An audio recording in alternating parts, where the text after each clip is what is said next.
Man, before getting into the game and everything, I just feel bad for the people who don't love football, man. They have absolutely no idea what they're missing in their life. Hello and welcome to Gulf News Kicking Back, the show where we talk all about football, and there sure is a lot to talk about today. I'm Imran and I'm joined by Matt, Shamsir and Sahil. Right, chaps, let's get stuck in. There was an incredible, if my maths is right, 14 goals in the two round of 16 games last night. We've got to start with a shock of the tournament. The world champions and favourites for Euro 2020 for many, France, were knocked out by the huge underdog Switzerland in an absolutely incredible game. Switzerland took the lead with a really good header from Seferovic. They fully deserved that half-time lead. France looked really average in that first half.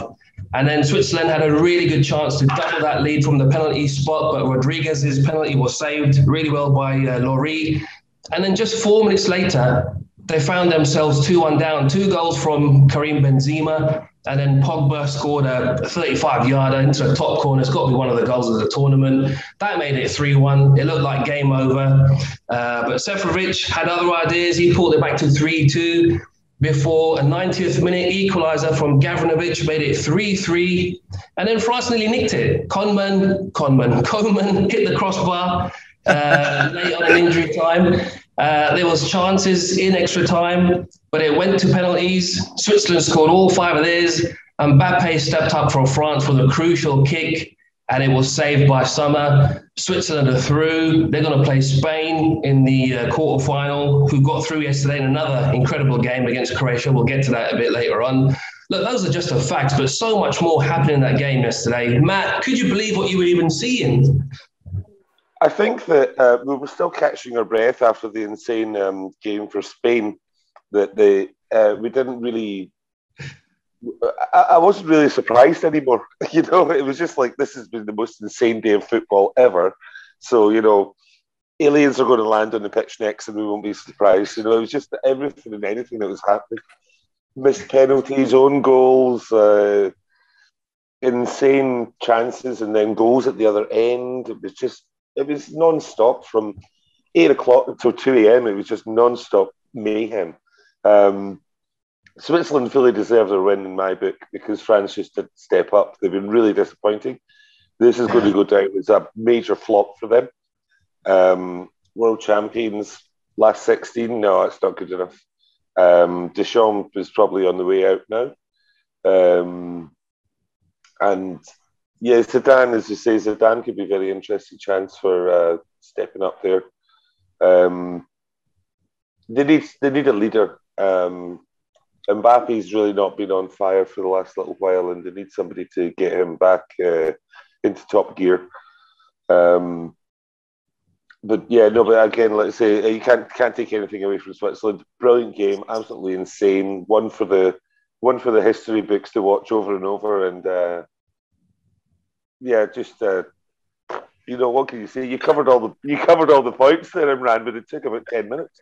It was just the most crazy thing you'll ever see. Shamsir, man, what did you make of that? Man, before getting into the game and everything, I just feel bad for the people who don't love football, man. They have absolutely no idea what they're missing in their life. Man, this game, the 14 goals yesterday, I think that was the best 5 hours of football that I have ever seen in my life. Absolutely incredible. The game had everything, man. The game had chaos, errors, drama. I had mistakes from the goalkeeper, brilliant saves from the goalkeeper, wonderful goals, wonderful touches, wonderful passes, top bins, everything in that, man. The drama, unlimited drama. And you could see an underdog like Switzerland knocking out the world champions. What else you could ask for, man? What a tournament this is turning out to be. I think this has been one of the best Euros that I've ever seen in my life. Unbelievable drama. And for Switzerland, you can't, oh my God, they gave everything, Until 80th minute, nobody thought that Switzerland could do that. And they did the unimaginable thing. And a certain Gavranovic, who was not having a club like I think it was like 18 months ago. He didn't even have a club before he moved to Dynamo Zagreb. And now he's scoring the equalizer. against the world champions in a Euro round of 16. Man, that was incredible. And one man, Granit Xhaka. We have seen him for Arsenal how erratic he is. He's not consistent enough. But on his day, he's a handful player. Man, he had one of the best games that he has ever had in his life. He was passing like a prime, I don't know, prime Zidane kind of things. It was unbelievable. Man, all credit to Switzerland. France, for France, they you can see the difference between a France and an Italian national team. Like Italy, when you look at them, you can see the team, everyone is in sync and that emotion is there. They all want to go and win. But you can see the France team and they are not gelling together well. And you could see the politics, maybe the politics within the squad. They're not happy each other. Like you have seen how they won the World Cup. They looked like a family. They were all wanted to win that game, win that tournament. Here, you could see Mbappe was having issues with everyone. You could see a lot of stories all around the newspaper saying that Mbappe had an issue with Giroud. He was not passing to him and all these things. So in the end, Mbappe was humbled and he could come down of the sky and say that he can stay grounded now. See, okay, you have to work hard again. I think I worry for Deschamps now. He might lose his job and there could be someone like Zidane taking over because he's a master in these knockout rounds. He can take them forward to the World Cup and he can win the World Cup again with them because we have seen with Real Madrid how capable he is with knockout rounds. He can motivate the players. These guys need just motivation because the talent, skill, everything is there. You know what? Yesterday, Deschamps did a very bad mistake. Yes, of course, he didn't have a full back, like left back, injured left backs were so he had to move the formation from 4 at the back to 3 at the back. That actually backfired completely because the players didn't know what to do. The defenders didn't know what to do. The midfielders didn't know where to stand. All these things were a problem. And then the moment he switched back to 4 at the back, they started playing their football. And Karim Benzema scored a wonderful goal with an outrageous touch. That was an incredible touch, man. It was 2 yards behind him, and I don't know how he took that control. That was incredible goal. Then when we thought, like what you mentioned, when the Pogba scored that outrageous goal, man, we thought that it's all over. But credit to Switzerland, man. Credit to Switzerland. What a game. What an absolute incredible game. It was, for a neutral, it was entertainment, excitement, enjoyment, everything. That's football for you, man. That's football for you. Sahil, how much did you enjoy that game last night? Well, first of all, I would like to say thank God I did not support any of the teams yesterday. I was having a laugh with myself, enjoying the game. So, thank God for that. But, going to this France and Switzerland game, I had mentioned yesterday, it's going to be, France have not been convincing. I wish in the start of the tournament, I could say France are going to crush them. But then leading to the group stage, I thought Switzerland were going to give a fight. And first of all, what a world-class header from Seferovic in the first half. That was nice. Because there was no power in that cross and he directed it beautifully. Great goal. And God knows what France are doing in the first half. They looked really, really lost. Passes here and there, Then second half, Lloris woke them up with that save. He's like, go get them. And, from there, Benzema got up. Benzema scored 2. Griezmann was playing well. And then Pogba, oh my God, what a goal. But I still think Sheik's goal was better. So let's be honest here. Yeah. We've seen some really good goals. We've mentioned France. They really were terrible in that first half. Shamsur, you mentioned the formation because of the injuries to the 2 left backs. He went with a different formation and it failed really badly. And then he changed it in that first half, and it seemed to stem the tide a little bit. And then they raced into that 3-1 lead. But then, really, they bottled it, didn't they? Matt, they bottled that, didn't they? What else can you say? Yeah, we talked yesterday about how a single moment can change a game, and that seemed to happen for Switzerland when they had that great opportunity to go 2-0 up, and then all of a sudden they're 2 under, and it's just like, unlike yesterday, Switzerland said, no, we're not taking that. The Dutch just fell apart. But Switzerland said, no, thank you. We're going to go back and sort this out. And they did it wonderfully. In France, they seem to do what, they went all Spursy and just gave up. I love that, Matty. I love that. We'll get to the fact that you've not mentioned N'Golo Kante yet, thanks. But yeah, no, you're right. They seem to just bottle it as soon as they were put under. I mean, I think that's the first time in the entire competition that they've been under some serious pressure and have been asked some serious questions, and they just didn't have an answer. Their back, the back 3/4 is shambolic. Again, which has been a major failing throughout this tournament, through injuries and the guys on the right just being farcical. But they fully deserve to be going home, and I think that, as Shamshir said as well, Deschamps is probably going to be on the way out now. I said before the tournament even started, there were favourites for a lot of people. But with that much quality, that many superstars in the squad, I had a feeling that there might be an occasion or two where they're just not going to play as a team. They're going to leave it to each other. And I think that happened yesterday. I mean, they just didn't deserve to progress, did they? They didn't. Absolutely no. Even Deschamps' team selections were absurd. He selected Longley to be in the center of the center defense, like an anchor. He had an absolutely horrible season with Barcelona. You know how erratic he is. He's an error-prone defender.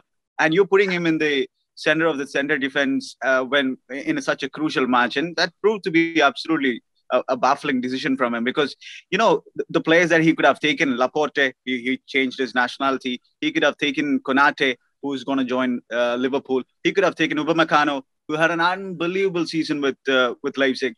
It's a baffling. Even he could have played Zuma, who was there on the bench. He had a good season with Chelsea. So it was baffling.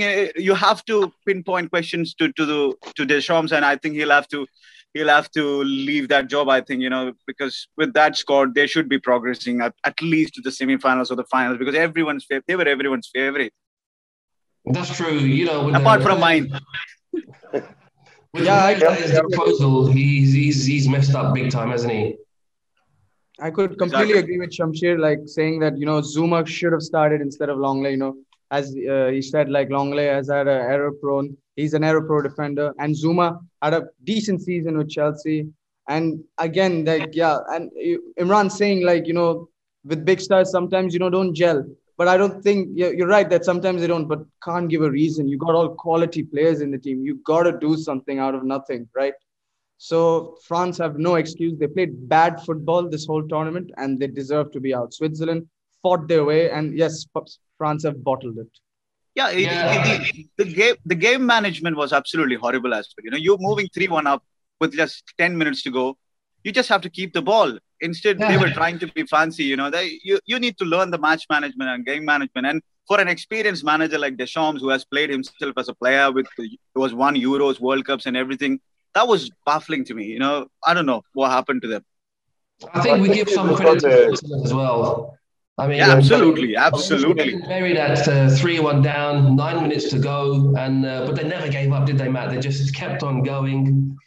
Yeah, no, they, like I said, they did the opposite of what the Dutch did, and they just they kept fighting and kept fighting, thinking this is unjust. We want to put this right, and they did. I would just think that France did themselves no favors in doing that classic thing they do every cycle of having a dressing room bust up for some reason. It's like at half time, Nicholas Anelka came in and gave him a pep talk or something. It was just like, you know what? We're so good. We're just going to shoot ourselves in the foot because no one else can do it. And they did it again. It's just like, this is around the 16. This is not like the semi-finals when there's it's real business. And these matches you should be just mopping up for breakfast. And they just totally messed up again. The Swiss were, without being stereotypical, the Swiss were very efficient and very methodical about what they did, and the way that they celebrated showed you so how much it meant for them. No one, even in Switzerland, had given them a chance in this match, but they proved everybody wrong, and they well deserved it. Brilliant admiration for them and the way that they went about it.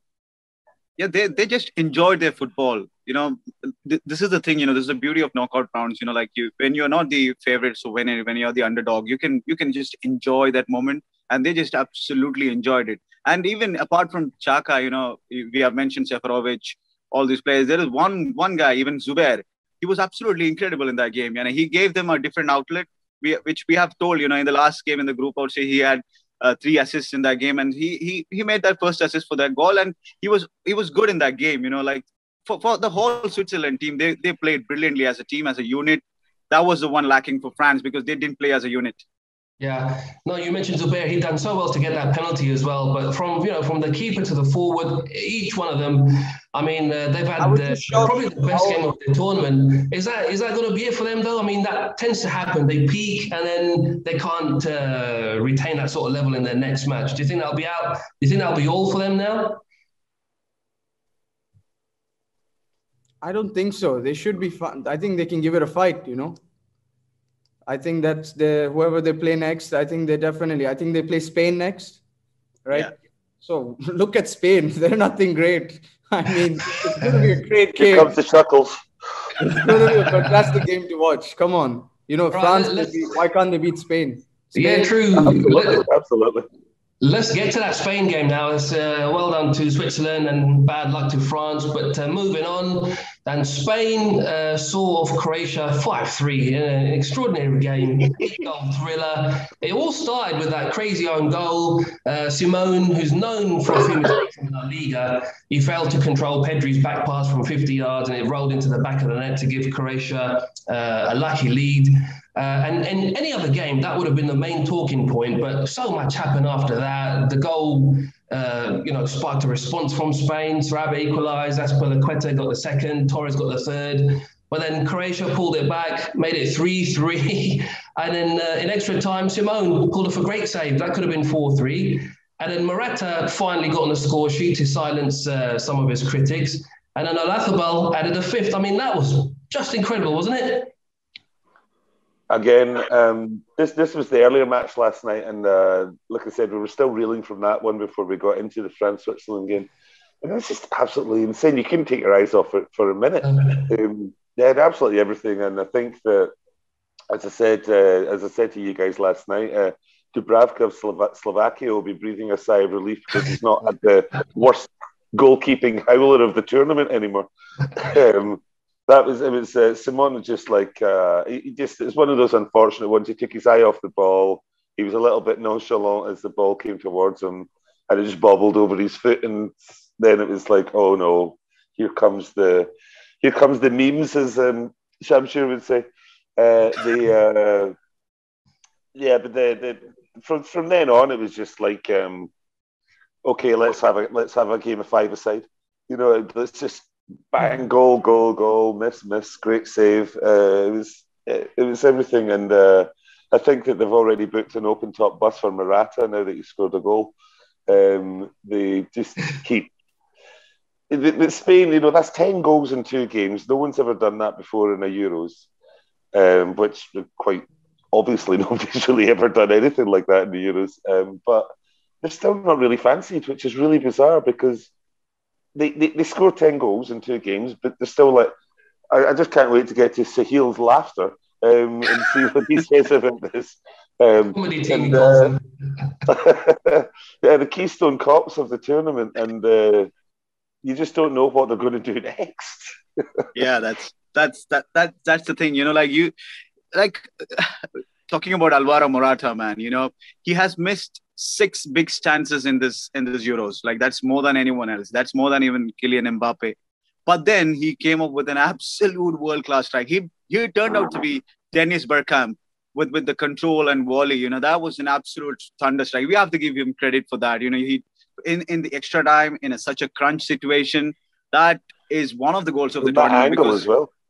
With that angle, with his left foot, I don't know, he might cherish that moment for the rest of his life. But that was an absolutely incredible strike. But moment before that, like what Imran mentioned, Unai Simon made an absolute crucial save for them, because Kramaric should have scored that goal because it was straight at Unai Simon. But still, Simon, we made him as a meme in the first half with that one goal, but it was credited to Pedri. But it was clearly the mistake from Unai Simon. But ever since that he conceded that goal, man, he was absolutely incredible. He was my man of the match because he was brilliant.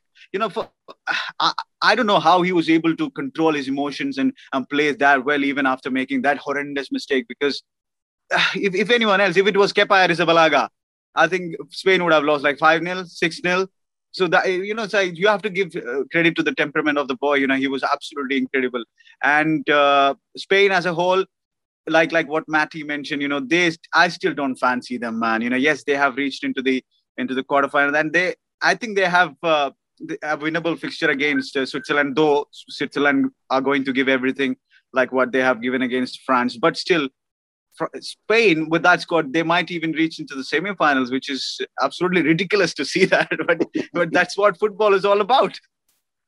Simone's, I mean, yeah, he made some brilliant saves, but those kind of moments can actually change a player's career. Had it stayed 1-0, they lost 2-1 or whatever, he would have been remembered for that mistake for the rest of his life, probably. But because, his teammates dug him out, he did well as well. I mean, he made, like you say, Shamsi, he made a fantastic save, kept them in the game. But honestly, there's a bit of luck there as well. We could have been remembering the entire thing just for that one mistake. Truly, yeah, I completely agree on that. He made a good save on Kramaric, but again, Spain keep on proving to making things harder for themselves. In the first 15 minutes, you see, Koke missed the sitter. Morata was denied by the defender. Was it a handball or no? God knows. I think it was a handball, but it was not even a field.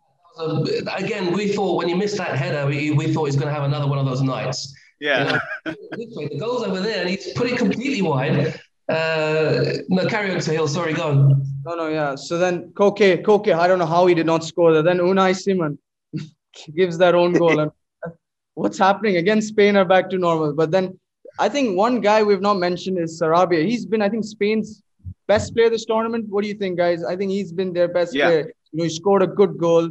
It was not an easy finish. Yes, it came on the rebound, but, to strike it well.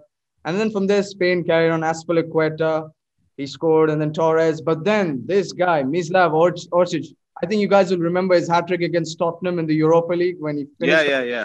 This guy was toying around with each and every defender in the Spain squad. Be it Laporte, be it Azpilicueta was gone. He was tired. And Orsic was really, really going at him. And then they got that equalizer. And again, same old Spain in this whole tournament. But then Alvaro Morata, I feel so happy for this guy. This guy has been going through a lot in this whole tournament, as Luis Enrique said, that he's getting threats from everywhere. He had to prove it, and he scored a beauty of a goal. Great goal. And also, let's not forget Dani Olmo. He made 2 brilliant crosses for that goal. So, credit to Spain. But yet again, they keep proving that they're not a reliable team. But I think they should get the better of Switzerland still. See, like what Sahil mentioned, the substitutions came off the bench. They proved to be vital because even for Croatia, when they were like 3-1 down, Dalic told them, okay, Dalic brought in Pasalic and Orsic, and those 2 guys have scored. That like for a coach to see that his substitutes are scoring goals, that's absolutely incredible sight to see. Then for Spain, he brought in Luis Enrique, brought in Olmo. All these guys, and they like even Alba, all of them are instrumental for them in the extra time, and the 5 substitutions that rule is giving the managers an extra what do you call? And it freshens up the team. Yeah, the freshens up the thing. Yeah, that's what. Yeah, exactly. Absolutely crazy games. Go on, Matt. Sum it up. One last one. Yeah, no, I'm just going to say that you're talking about career-changing moments. Dubravka probably is still weeping in his hotel room after the dropping at the hands of Spain, ironically, in the last time out. But Simon, it showed what a tantamount professionally was, that he just got on with his game. He knew he'd made an error. And we know that had it stayed like that, the Spain fans are very unforgiving. He probably wouldn't have been playing for Spain for the rest of his career, put it that way. He would be shipped out to anywhere, and hopefully take his family with him, because they would get abused as well, and it would have been absolutely horrible. But as it was, he really saved his own skin with that great save, and they'll be forgiving him, I think. I had Um, one question. I had one yeah. question related to the goalkeeping. You guys can answer. So yeah, Unai Simon made a very bad error, and he also made a fantastic save. But do we have the opportunity to say, should David De Gea start, or should they stick with Unai Simon on goal? What do you guys think? Ooh, Good tough. shout. Yeah. But I think, overall, with that performance, yes, he made a mistake, but still, Unai Simon was brilliant throughout that game, apart from that mistake. So I think there is no need to change the keeper. Now changing the keeper and bringing on De Gea, who had a very average season, it's adding pressure to the team, the whole team again. So just continue with Unai Simon. That's what I would do if I am Enrique. Yeah, I It agree. would So, also give, yeah, it would also give added pressure on David De Gea because everyone will be That's watching what. him. That's what. And no, we all know he's not the greatest keepers when he's under pressure. yeah, you're right. And also, as we've all played the game, we've been taught from a young age, when you're going to do a back pass, make sure you don't do it in between the goal. You've got to put it Exactly. because mistakes like that can happen. You can get a bobble on the pitch. So Pedri had a great game, by the way. But I mean, look, he's hit that back from 50 yards. You can't blame There's no him. excuse. There's no No, excuse. for like what Imran, I forgot to mention Pedri, man. He had an absolutely incredible game in that midfield. For like that tender age of just 18, man, Yeah. he was the best player on the pitch for Spain. Apart from Sarabia, he had a good game, but Pedri was pulling the strings for them, and he was carrying the ball with so much of ease, man. And Iniesta can be proud of that. Matt, you mentioned Dubravka. I think he might have a career in volleyball. Right, let's move He'll go. He on. might go to Olympics. Yeah, let's move on. Two games today. Start with Sweden against Ukraine. Forsberg's fit to play for Sweden. And with Isaac in the team, I think I fancy Sweden to progress. I'm going to say 2-1 to Sweden. What do you guys think? Oh, we can't have Switzerland, Ukraine, Croatia. This is going to be a shambolic quarterfinal lineup if Ukraine get through. So, yeah, I think I'll be rooting for Sweden 1-0. I'm no one to predict these games anymore. I know nothing about football after watching everything. I have a feeling that I have absolutely no knowledge about anything of this game. Yes, Sweden are the Finally. favorites, but Sweden are the favorites, but you never know, man. You never know, man. So yeah, Sweden have the edge. That's what I'm saying. It's going to be equal. I can't predict this game. I hope it goes to penalties and we get another nice game. It's 2 a.m. again if that happens. Kylian Yarmolenko. Yarmolenko to score a volley from his left foot. Yeah, it can happen. It can happen. All right, and the big one for today, England against Germany. There's going to be 40,000 fans in Wembley for this one. England haven't beaten Germany since in a knockout game since 1966. And haven't conceded a goal in this tournament either. So defensively, been all right. 3 clean sheets. We all know they haven't played very well.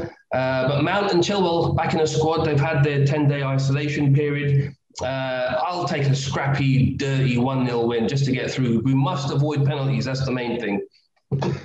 He said the P word.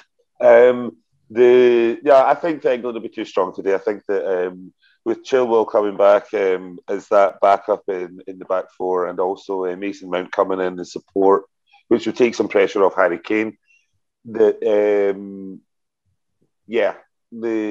got the options of Grealish or Foden out on and they've got Sterling, and they'll just have too many options. If something doesn't work, Southgate can switch things around.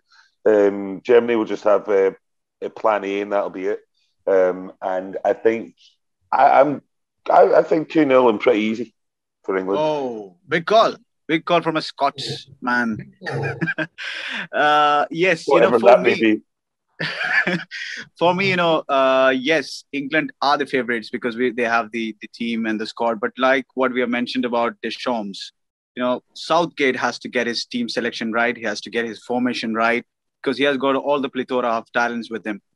So I know he's not going to get it right. So I'm going with Germany, and I think Germany are there for the taking, but still Germans are going to win this game. Okay, so yeah, I mean, I'm supporting England. You guys know that since the start. And look, England have been pretty rubbish this tournament attacking. Let's be honest here. But, I don't care how they play. Just get over the line. Pray that you get an own goal by one German player. Just get over the line. Score one goal. That's all. And just don't concede. 3 clean sheets, which is great. but just score one goal and don't concede. I don't See, care how. however skeptical the German defense is, they thrive on this kind of situation. When they get into the knockout rounds, they're a different animal. So I wish, German to go through. Yeah. So With the ghost goal. we've had 9 own goals in the tournament so far, so it could well be. Just praying for one more, just for England, just one more. How many teams do you support, Sahil? I support England only, but like just for fun, I support in one particular game. But if England win, they get an easy team. Sweden or Ukraine. It's just this one hurdle they have to get through. Just this one hurdle. That's all. I hope our Swedish and Ukrainian fans are not listening to that. Hope Andrei Shevchenko is listening to that. Put it up in the dressing room wall. We're rambling on too much now. Thank you both, all three of you. Head to golfnews.com for all the latest news, and we'll catch you tomorrow.